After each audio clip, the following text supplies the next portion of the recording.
השיבנו אבינו לתורתך, וקרבנו מלכנו לעבודתך, והחזירנו בתשובה שלמה לפניך, ברוך אתה השם הרוצה בתשובה. Shalom, buenos días, buenas tardes, buenas noches para todos aquellos que van a ver este video, que van a escuchar este audio. Hoy tenemos un tema el cual nos han insistido mucho que hagamos un estudio, y es una cronología bíblica, es decir, es saber si realmente lo que conocemos como Biblia en esta modernidad del año 2020, en sus diferentes versiones, tanto digitales como escritas, son realmente la palabra de Dios o no. Y vamos a hacer un recorrido para mirar desde dónde empezó todo este concepto de Biblia, porque para Occidente, pues realmente el concepto de Biblia viene del griego, de una palabra biblión, que fue traducida como rollo, papiro o libro, ¿no? Pero realmente la historia del compendio de libros llamado Biblia va mucho más allá, mucho más atrás. Todo lo que se conoce desafortunadamente como el Antiguo Testamento, que en hebreo es Tanaj. Tanaj es un acrónimo, un acróstico de Torah, Nevi'im, que son profetas, Torah, Pentateuco, los 5 primeros libros, Nevi'im, que son profetas, y Ketuvim, que son escritos. Eso es lo que se conoce en el mundo occidental como Antiguo Testamento. Y lo que yo debo preguntarme es, cuando Yeshua estudiaba y entraba a las sinagogas de su época, ¿qué leían? ¿Qué estudiaban? ¿Estudiaban las Biblias como las conocemos hoy en día? ¿Estudiaban los libros que conocemos hoy en día, que hacen parte de los diferentes cánones bíblicos? ¿Estudiaba lo que nos han enseñado que es Antiguo Testamento y Nuevo Testamento? Entonces, este video es un poquito como para traer claridad de este tema, ¿no? Mirando la etimología de la palabra Biblia, se origina a través del latín, como se los dije, y esa palabra biblión en griego es el plural y significa papiro, rollo, libro, ¿no? Entonces es como conocemos desde el latín, desde el griego, los conceptos bíblicos.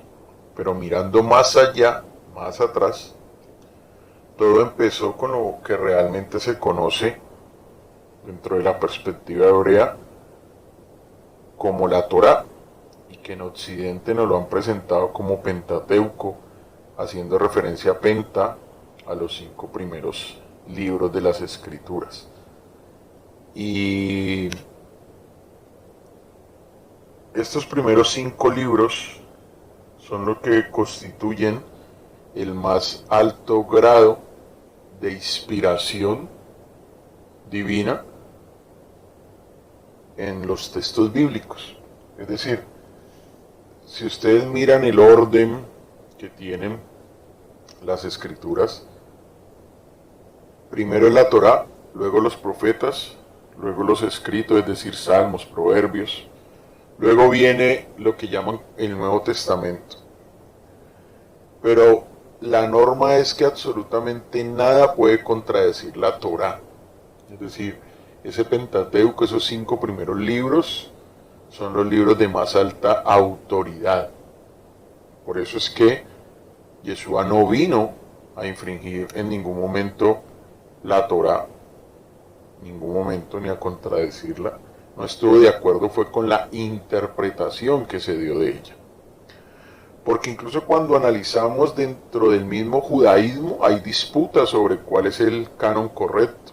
Debemos de saber que en la historia de Israel han existido diferentes partidos políticos y religiosos, como por ejemplo los peruchín, que son los fariseos, y también los saduceos. Incluso existen los caraítas. Y los saduceos sostienen que solamente conforma al canon de las escrituras la Torá o el Pentateuco. Mientras que los peruchín, los fariseos, dicen que el canon correcto está conformado por la Torá, por el Pentateuco, por los neviín, por los profetas, y por los ketubín, los escritos. Después de la destrucción del templo de Jerusalén, en el año 70, el grupo predominante, el grupo que quedó al mando de todo fue el de los peruchín, el de los fariseos, y por eso el orden que ustedes ven en lo que se conoce como Antiguo Testamento de Torá, profetas y escritos, es decir, Torá, neviín y ketubín, porque al quedar los fariseos como grupo predominante, pues se hizo una compilación de lo que ellos creían que era lo más correcto. Y así fue como a finales del siglo I, el judaísmo estableció en Yavne un canon de sus libros sagrados, y lo que ellos decían era que para que fuera un libro sagrado debían de tener 3 requisitos: que hubiera una copia del libro en cuestión, que se supiera que fue escrito antes del año 300 de la era común. Es decir, ¿por qué el año 300? Porque fue cuando la helenización, es decir, los griegos, con todo el movimiento que generó Alejandro el Grande o Alejandro Magno, fue cuando ellos llegaron a Judea.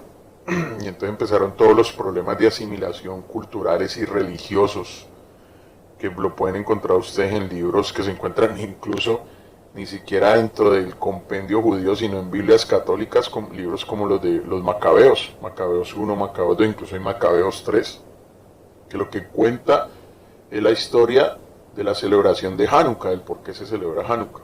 Entonces, el concilio de Yavne pedía 3 requisitos para que esos libros fueran considerados sagrados. El primer requisito era que hubiese una copia del libro, que se supiera que había sido escrito antes del año 300. 300 antes de la era común, ¿no?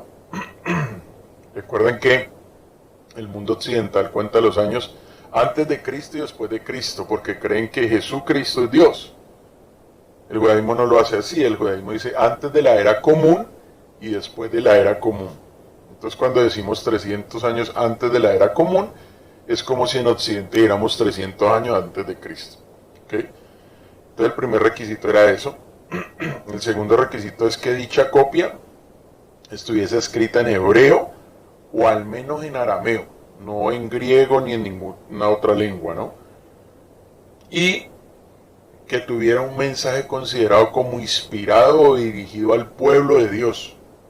Es decir, que así algunos libros cumplían los 2 primeros requisitos, es decir, tener una copia antigua, estar escrito en hebreo, pero si consideraban que no tenía un mensaje inspirado dirigido al pueblo de Dios, es decir, al pueblo de Israel, entonces no iba a quedar dentro del canon.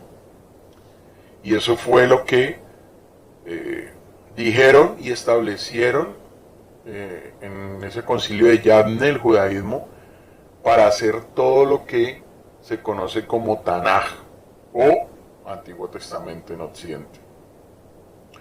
En la época de Yeshua, lo que nosotros debemos de saber es que lo que se estudiaba era ese Tanaj,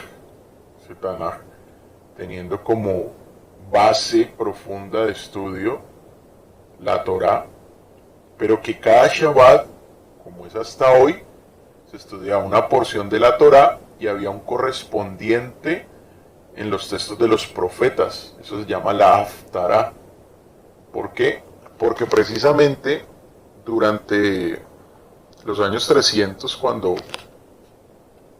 Alejandro conquista casi todo el mundo, y fallece, y uno de los generales de Alejandro al fallecer él queda con la parte correspondiente a Israel. Pueden investigar ustedes. Antíoco, él lo primero que hace es prohibir el estudio de la Torá. Entonces, como no podían estudiar Torá, muy hábilmente empezaron a memorizar los textos de la Torá y los asociaban con los textos de los profetas. Entonces, en vez de estudiar cada Shabbat la Torá, estudiaban los profetas, pero era un texto de los profetas que correspondía a la Torá. Por eso hoy, en los servicios litúrgicos de las sinagogas, de las congregaciones, de las Keilot, se estudia la Parashá, es decir, la porción correspondiente a la Torá, a los 5 primeros libros, y también hay una correspondencia con la Haftará, con un libro, con un segmento de los profetas. Para aquellos que no lo saben, ese es el orden litúrgico en las sinagogas. Entonces, si ustedes miran, obviamente los nombres de lo que es el canon hebreo cambia. Por ejemplo, al primer libro le pusieron Génesis, en hebreo es Bereshit. Al segundo libro le pusieron Éxodo porque marca la salida, en hebreo es Shemot, que significa nombres, y cambia completamente el sentido, incluso del mismo texto, del mismo nombre de los libros. Por ejemplo, el judaísmo sabe que había un solo rollo grande en los libros de los profetas, que era conocido como Isaías, pero que dentro de Isaías estaban todos los demás profetas. Y son cosas que en Occidente se desconocen. Pero esto fue lo que hizo el judaísmo para poder establecer todo lo que luego se conoció como Tanaj o Antiguo Testamento. Y la primera traducción que se hizo de ese Tanaj, de ese Antiguo Testamento, a otra lengua, fue la Septuaginta. ¿Por qué la Septuaginta? Porque, según enseña la tradición, fueron 70, algunos dicen 71, sabios que fueron destinados a traducir todo ese Tanaj al griego. Y eso no fue de la noche a la mañana, fue una labor que duró 2, casi 3 siglos, más o menos desde el año 280 antes de la era común hasta el año 100 antes de la era común. Obviamente primero se tradujo la Torá, luego los Nevi'im, profetas, luego los Ketuvim, escritos, y fue un trabajo de casi 3 siglos. Pero esa Septuaginta se usaba incluso en las sinagogas. Para la época de Yeshua ya la Septuaginta funcionaba, es decir, ya estaba en uso esta versión en griego. De hecho, muchos rabinos aceptan la versión en griego de la Septuaginta como una versión inspirada, cosa que otros no aceptan. Y desde ahí parten las traducciones del hebreo a otro idioma, siendo el primer idioma de traducción el griego. Saben ustedes que después de la destrucción del templo, viene todo un periodo en que el Imperio Romano empieza a distanciarse religiosamente de la influencia que tenía el pueblo de Israel, y es así como en el año 325, en el concilio de Nicea. ¿Por qué hablamos de concilios? Porque todos estos concilios son reuniones que hacen jerarcas religiosos para definir temas religiosos.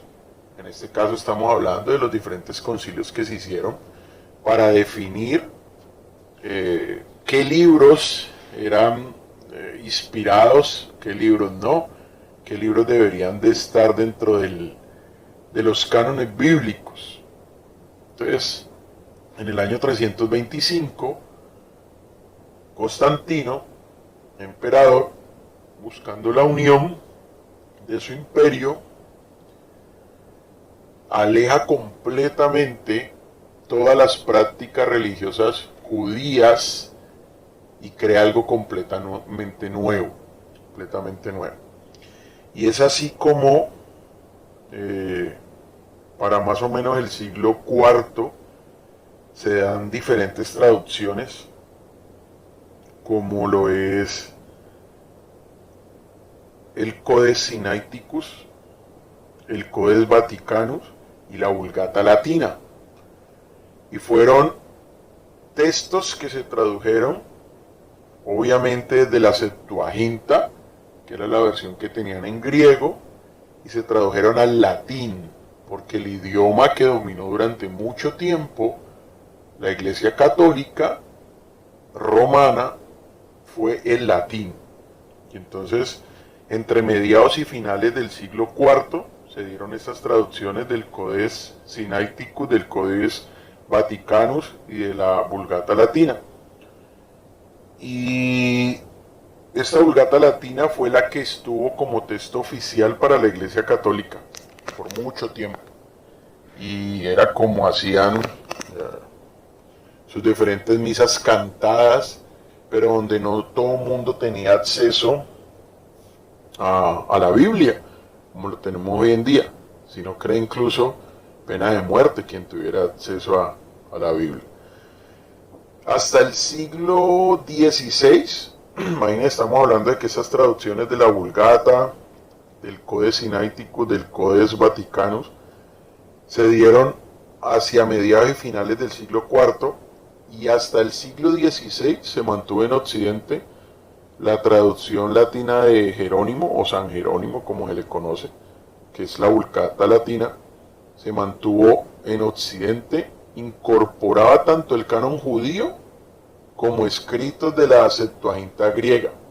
Pero hay un hecho que afecta directamente el contexto de lo que hoy conocemos como Biblia, y es la Reforma Protestante de Martín Lutero. Es decir, Lutero, en cuanto a la Biblia, cuestionó la necesidad de mantener los libros apócrifos junto a los del canon judío y los agrupó como un apéndice edificante al final de su traducción al alemán de la Biblia.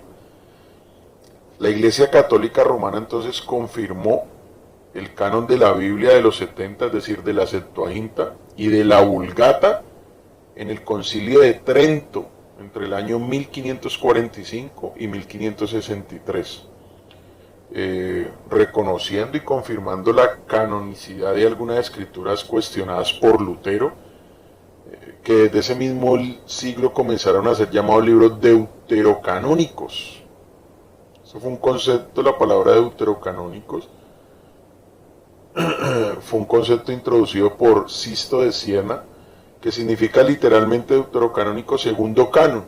Es decir, yo no estoy de acuerdo con estos libros, ustedes los desechan, pero yo los voy a tener entonces en otro canon. Las iglesias orientales reconocen la plena canonicidad de estos libros deuterocanónicos que la Iglesia Católica Romana no aceptó. Y agrega también otros libros, como Tercera y Cuarta de Macabeos, la oración de Manasés. Por ejemplo, la Iglesia Ortodoxa Etíope acepta el libro de Enoc, un libro que ustedes lo pueden buscar por internet, muy místico, muy lleno de misterios, y la Ortodoxa Etíope, la Iglesia Ortodoxa Etíope lo acepta como un libro canónico. Entonces, si ustedes miran a lo largo de la historia, lo que conocemos como Biblia ha tenido un sinnúmero de cambios por parte de los diferentes concilios que se han reunido para decir qué es lo que va dentro del canon, qué es lo que está inspirado y qué es lo que no está inspirado. Y todos tienen diferentes versiones. Entonces, es muy importante que sepamos eso porque, por ejemplo, la versión judía de la Biblia consta de 24 libros, mientras que las Biblias cristianas no. Entonces era lo que les decía, de que varían los nombres de los libros, por ejemplo, varía el orden de los libros también, y sobre todo para el judaísmo ortodoxo el Nuevo Testamento no hace parte de una escritura inspirada por Dios, y no puede ser catalogada de ninguna manera parte de un canon bíblico. Ellos aceptan máximo hasta la Septuaginta, es decir, la traducción que los 70 sabios judíos hicieron del Tanaj hebreo al griego, pero no aceptan nada más. Cuando viene todo el movimiento católico romano, se produce la inclusión de lo que hoy conocemos como Nuevo Testamento, pero incluso dentro del catolicismo, porque no podemos olvidar que el catolicismo no es solo Roma, hay un catolicismo ortodoxo de naciones como Rusia, que era la antigua Unión Soviética, donde ni siquiera reconocen el Papa de Roma como una autoridad religiosa. Entonces hay muchas diferencias entre entre todos los grupos religiosos que han influido en el canon bíblico. Es muy interesante que usted tenga en cuenta eso, porque no nos preguntamos de dónde viene, no nos preguntamos cómo surgió, y simplemente aceptamos que porque un sacerdote, un pastor, un rabino me lo dice, yo digo amén y es palabra de Dios y te alabamos, Señor, y debo saber de dónde viene para poder encontrar las diferencias existentes en los cánones bíblicos, sin mencionar los errores de traducción. Y hay un dicho, traductore traidore, es decir, todo traductor tiene que traicionar el original para poder hacerse entender, porque hay palabras que obviamente no se van a poder traducir. En el mejor caso las transliteran y en vez de hacer un bien terminan haciendo un mal. Por ejemplo, hemos hablado en otras ocasiones de que los nombres no se traducen, y entonces vemos, por colocarle un solo ejemplo, de que en el Nuevo Testamento aparecen los diferentes discípulos de Yeshua, aparece por ejemplo Santiago, y entonces cuando uno analiza, Santiago no existió. Santiago es un hombre judío, porque Yeshua y todos sus discípulos eran judíos, de familia judía, estudiaban el Tanaj, no eran cristianos, no quisieron formar una nueva religión, ni mucho menos Rashaul, Pablo, pero Santiago surge de todo esto que estamos hablando, del latín, del griego, de llegar al castellano, en la mejor intención algunos, en una no tan buena otros traductores, y terminaron tergiversando completamente las escrituras, porque ese Santiago es Jacob ben Yosef, porque así se nombran los hombres en Israel, es decir, su nombre Jacob ben, hijo de Yosef, es decir, Jacob ben Yosef era hermano de sangre de Yeshua, tenían el mismo padre, entonces por eso Jacob, hijo de Yosef. Y entonces ese Jacob al latín lo colocaron como Iago, y cuando la Iglesia Católica empezó a santificar, entonces se volvió San Iago, y cuando nos llegó al castellano unieron la palabra y apareció un nombre, y un nombre que no existe en las escrituras como tal, Santiago. ¿Ok? Espero que me estén entendiendo. Quiere decir que ese Santiago no aparece en el original de las escrituras, sino que aparece Jacob ben Yosef. Es decir, que si hoy nos fuéramos a referir a el que conocemos como Santiago, que tiene incluso una carta, no deberíamos referirnos a él como Santiago, sino como Jacob ben Yosef. Pero obviamente esto le va a dar un tinte más judío a las escrituras, y es lo que Roma ha tratado de hacer desde que desarticuló todo el contexto religioso de cualquier influencia judía. Entonces, imagínense solo eso. También lo hemos hablado en otras ocasiones. Los días de las escrituras no son ni lunes, ni martes, miércoles, jueves, viernes, sábado y domingo, no son. El día del Señor no es el domingo, como nos enseña la Iglesia Católica y lo sigue promulgando la Iglesia Evangélica. Los días de la escritura son día primero, día segundo, día tercero, día cuarto, día quinto, día sexto y Shabbat. El único día que tiene nombre es Shabbat, y es en honor al Eterno, y no es un culto, no es una misa, es todo un día. Y los días en las escrituras empiezan al caer el sol y terminan al caer el sol, es decir, que ese Shabbat, que mal lo han traducido como sábado, pero para que ustedes me entiendan, digamos que siendo sábado, empieza el viernes en la noche. Cuando cae el sol del viernes ya estamos en ese Shabbat. Y termina el sábado al caer el sol. Los meses igual no son los meses que nos han dicho ni los católicos ni los judíos siquiera.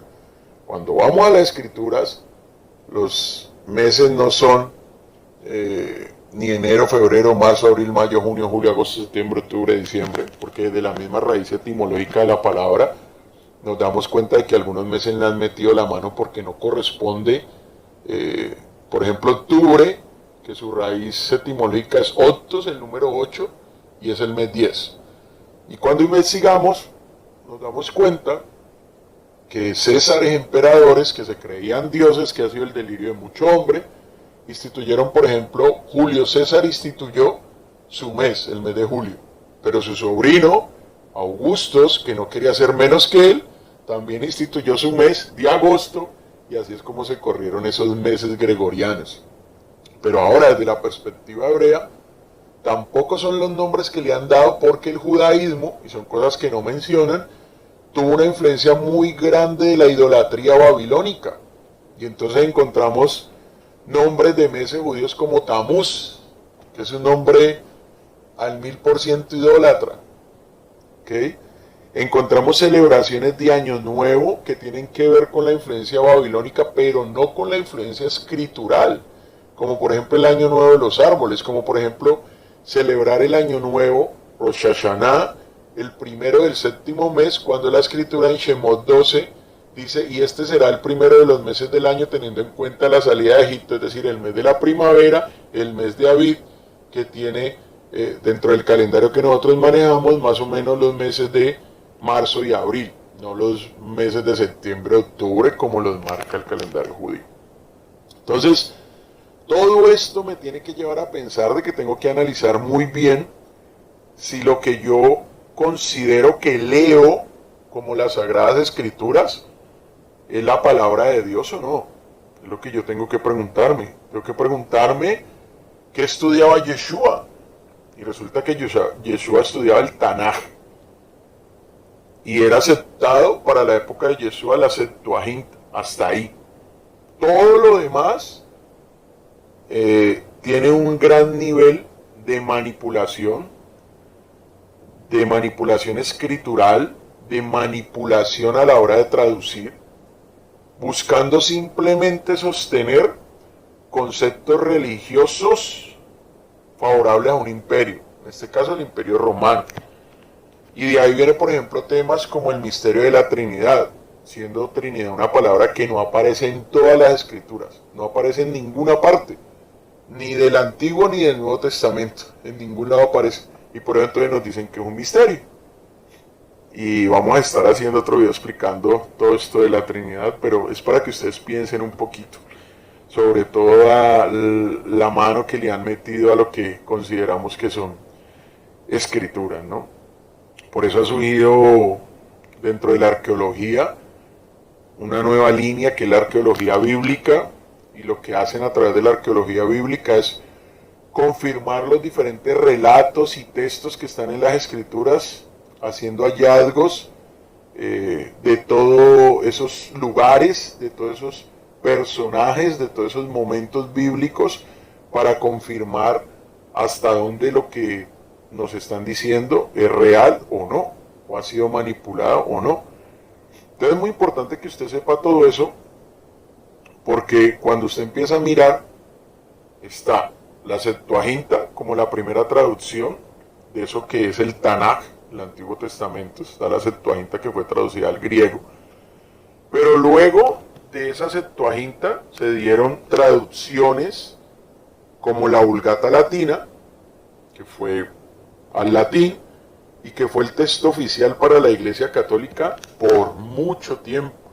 No fue 1, ni 2, ni 3 años, fueron siglos que la Iglesia Católica mantuvo su texto oficial para estudio bíblico como la Vulgata Latina.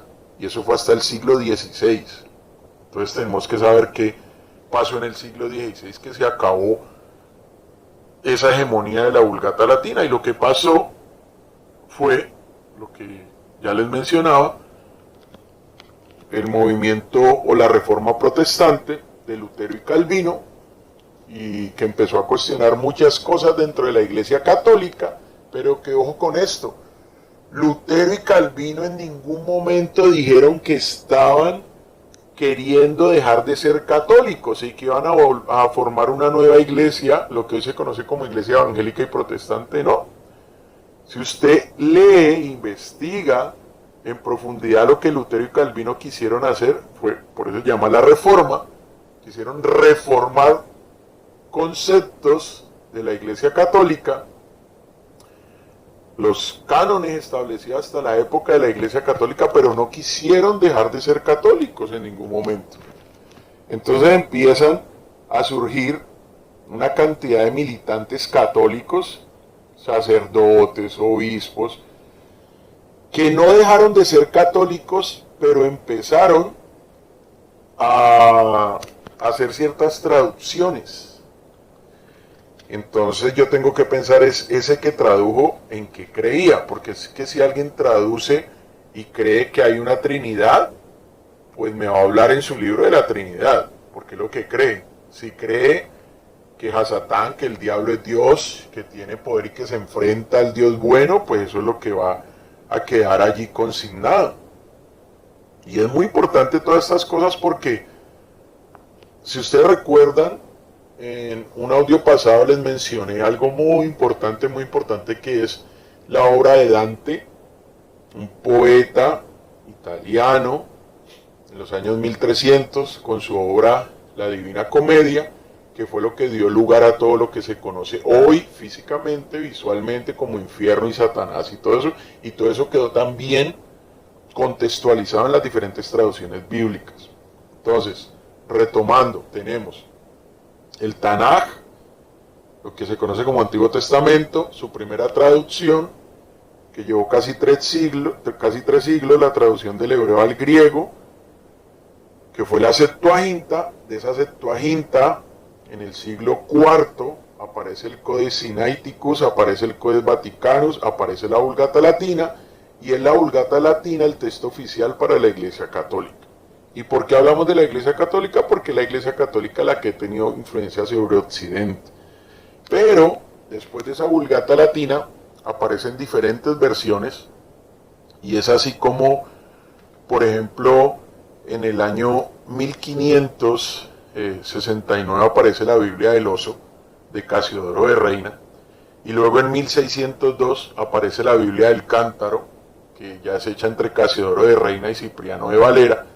Y yo lo que tengo es que investigar quién fue Casiodoro de Reina, quién fue Cipriano de Valera, en qué creían, para darme cuenta si esas versiones que vienen desde esos años, los 1600, y que vemos que dicen versión revisada de la Reina Valera, 1000 tal.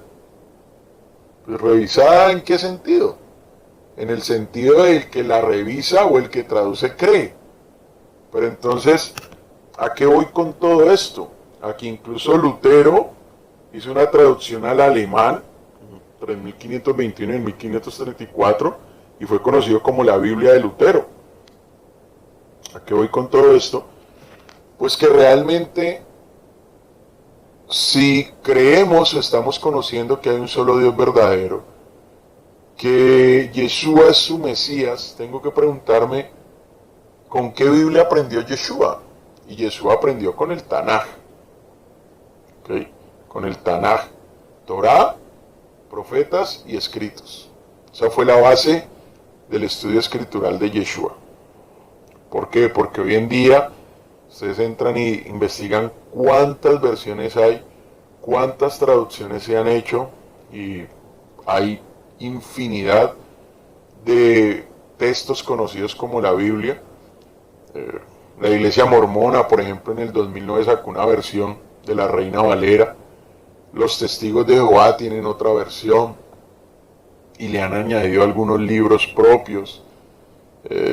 Existe la Nueva Versión Internacional, Y existe una cantidad de textos llamados Biblias, que lo que yo tengo que preguntarme si son realmente la palabra de Dios. ¿Cuál es nuestra recomendación desde EMED?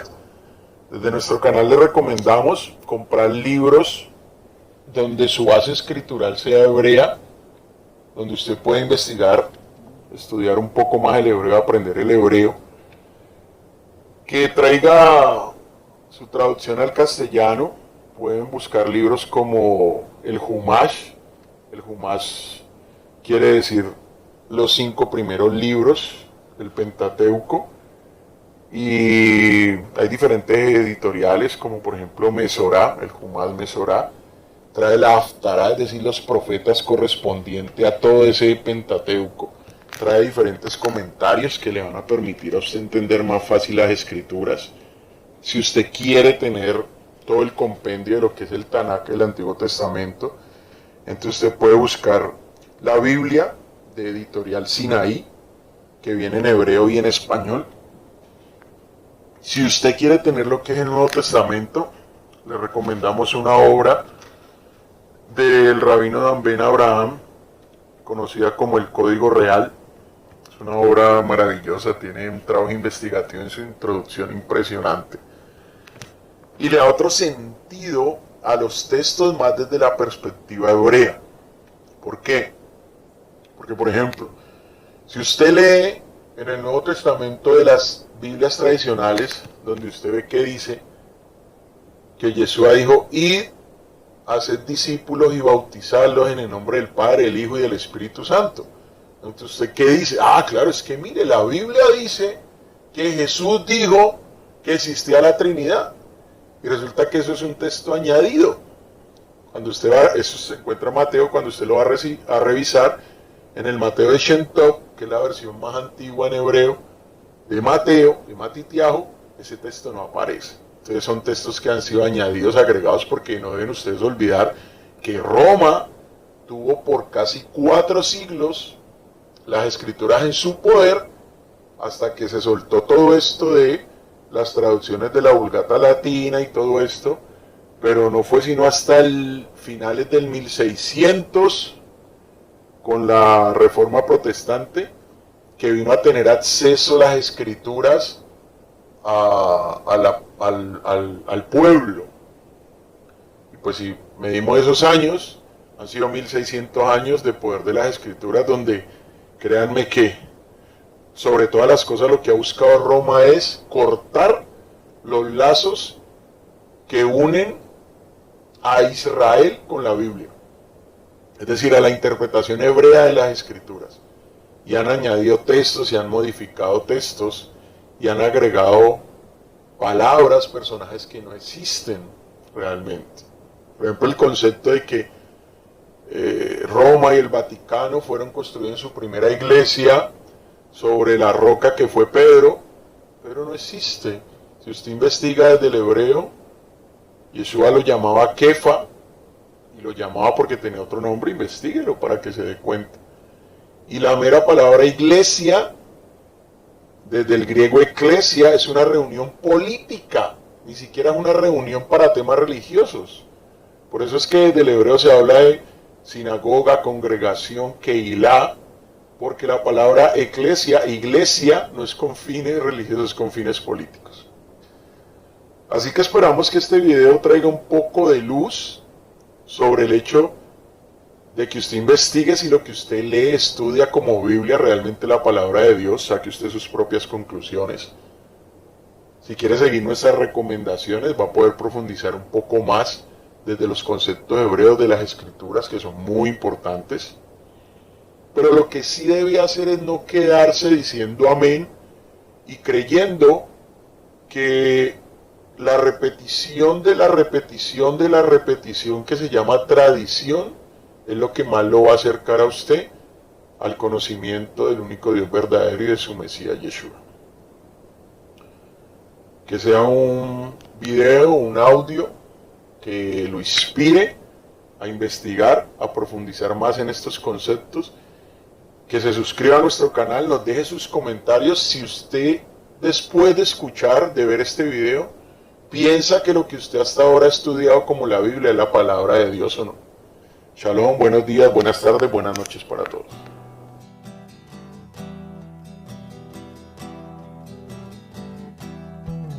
השיבנו אבינו לתורתך